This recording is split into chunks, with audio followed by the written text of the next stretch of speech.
Assalamualaikum warahmatullahi wabarakatuh. Selamat pagi anak-anak. Bagaimana dengan kabar kalian hari ini? Alhamdulillah, luar biasa. Allahu Akbar. Alhamdulillah, kita masih bisa berjumpa lagi walaupun melalui video ini ya. Nah, sebelum belajar, apa yang kita harus lakukan? Iya, mari berdoa dulu ya. Setelah berdoa, sekarang kita sudah bisa mulai belajar.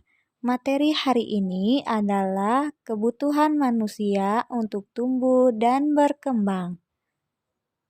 Kebutuhan tersebut diantaranya adalah: pertama, membutuhkan makanan yang bergizi. Kedua, membutuhkan olahraga. Yang ketiga, membutuhkan istirahat dan tidur. Dan yang keempat, membutuhkan udara yang bersih untuk bernafas. Langsung saja kita bahas satu persatu ya. Dimulai dari makanan yang bergizi. Sekarang kita cari tahu apa itu manfaat makanan bergizi dan contoh makanan bergizi. Makanan bergizi adalah makanan yang mengandung zat-zat yang dibutuhkan tubuh seperti karbohidrat, protein, lemak, mineral, dan vitamin. Makanan yang bergizi yang pertama mengandung karbohidrat. Karbohidrat berfungsi sebagai penghasil energi atau tenaga. Karbohidrat dapat atau terkandung pada beras, singkong, kentang, jagung, dan sagu. Makanan yang bergizi yang kedua mengandung protein.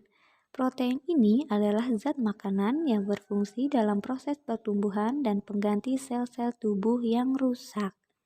Jenis protein ada dua loh anak-anak, yaitu protein nabati yang berasal dari tumbuhan, contohnya tempe dan tahu. Yang kedua, protein hewani yang berasal dari hewan, contohnya ikan, daging, dan susu. Selanjutnya, yang ketiga adalah lemak. Lemak berfungsi sebagai pelindung organ-organ tubuh yang penting dan sumber energi cadangan. Jenis lemak juga dibagi menjadi dua loh, yaitu lemak nabati dan lemak hewani. Lemak nabati adalah lemak yang berasal dari tumbuhan seperti kelapa, kacang tanah, dan kedelai. Lemak hewani contohnya seperti telur, susu, dan daging. Yang keempat adalah mineral. Mineral ini berfungsi sebagai zat pembangun dan mengatur kesehatan tubuh. Contohnya daging ayam dan sapi, kedelai, bayam, buah-buahan, telur, dan jagung. Yang terakhir yaitu vitamin. Vitamin fungsinya untuk pertumbuhan dan pemeliharaan kesehatan. Nah, vitamin ini terdapat pada sayur-sayuran seperti wortel, bayam, dan kangkung. Dan contoh di buah-buahan seperti semangka, jeruk, dan apel. Selanjutnya, kita bahas tentang kebutuhan manusia yang kedua, yaitu berolahraga. Banyak sekali loh anak-anak fungsi dari berolahraga, tetapi di sini ibu guru hanya memberikan beberapa saja ya. Olahraga sangat bermanfaat sekali untuk tubuh loh, apalagi di usia-usia kalian ini. Nah, olahraga dapat meningkatkan dan menjaga kesehatan tubuh. Kenapa? Karena dapat membantu memperlancar aliran darah ke otak, memperkuat sendi dan tulang-tulang pada tubuh kita, sehingga fungsi organ penting seperti jantung dan paru-paru berfungsi atau dapat bekerja dengan baik. Berikutnya, meningkatkan kreativitas. Kenapa?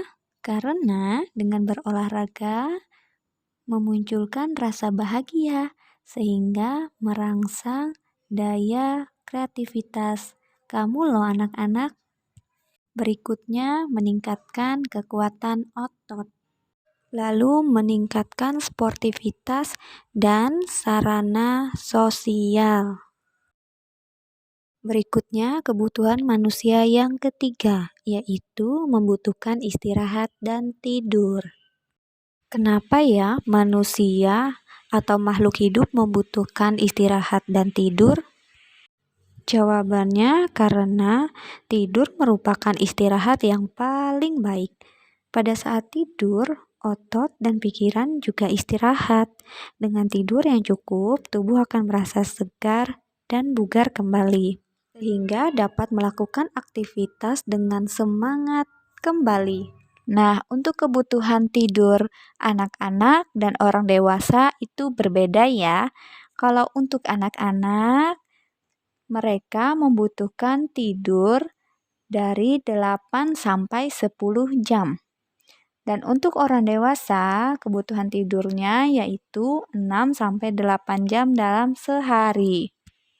Namun, jika kurang tidur, tubuh kita akan merasa lemah, lesu, kurang bersemangat, mengantuk, dan mudah terserang penyakit loh anak-anak.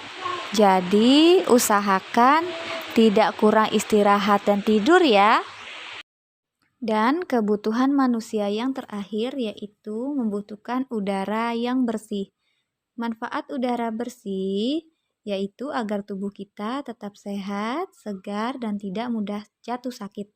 Karena apa? Karena udara atau oksigen yang dihirup atau masuk ke dalam tubuh kita itu baik dan tidak tercemar. Jika sebaliknya, udara yang kita hirup itu sudah kotor dan tercemar, maka itu salah satu penyebab kita mudah sakit loh. Kenapa? Karena udara kotor dan tercemar pasti terdapat banyak virus dan bakteri. Nah, banyak sekali cara agar udara tetap bersih. Di sini ibu hanya menyebutkan 4 ya.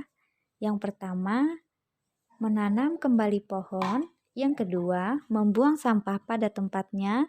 Yang ketiga, tidak menggunakan bahan kimia berlebihan. Dan yang keempat, kurangi asap kendaraan.